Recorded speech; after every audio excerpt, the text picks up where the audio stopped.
بسم الله الرحمن الرحيم. هل أتى على الإنسان حين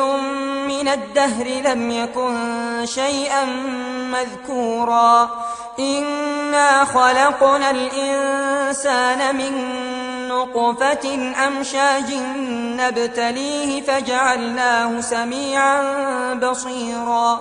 إنا هديناه السبيل إما شاكرا وإما كفورا إنا أعتدنا للكافرين سلاسل وأغلالا وسعيرا إن الأبرار يشربون من كأس كان مزاجها كافورا عينا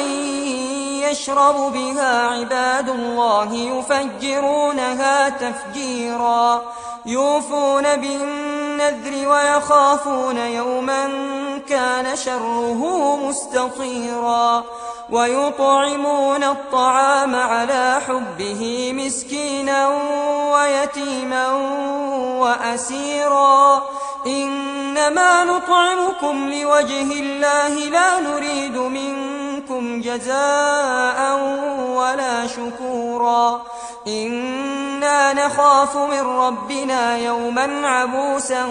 قمطريرا فوقاهم الله شر ذلك اليوم ولقاهم نضرة وسرورا وجزاهم بما صبروا جنة وحريرا متكئين فيها على الأرائك لا يرون فيها شمسا ولا زمهريرا ودانية عليهم ظلالها وذللت قطوفها تذليلا ويطاف عليهم بآنية من فضة وأكواب كانت قوارير من فضة قدروها تقديرا ويسقون فيها كأسا كان مزاجها زنجبيلا عينا فيها تسمى سلسبيلا ويطوف عليهم ولدان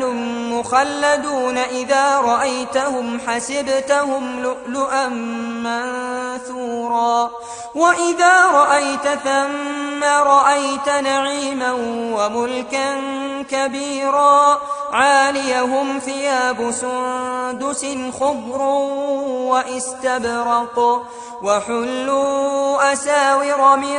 فضة وسقاهم ربهم شرابا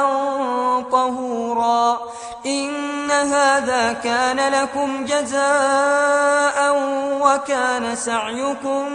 مشكورا إنا نحن نزلنا عليك القرآن تنزيلا فاصبر لحكم ربك ولا تطع منهم آثما أو كفورا واذكر اسم ربك بكرة وأصيلا ومن الليل فاسجد له وسبحه ليلا طويلا إن هؤلاء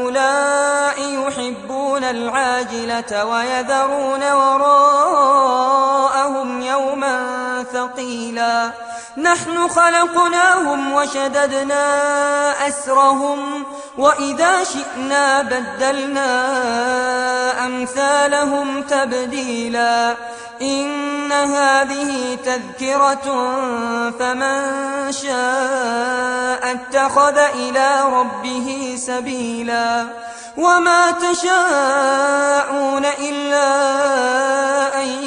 يشاء الله إن الله كان عليما حكيما يدخل من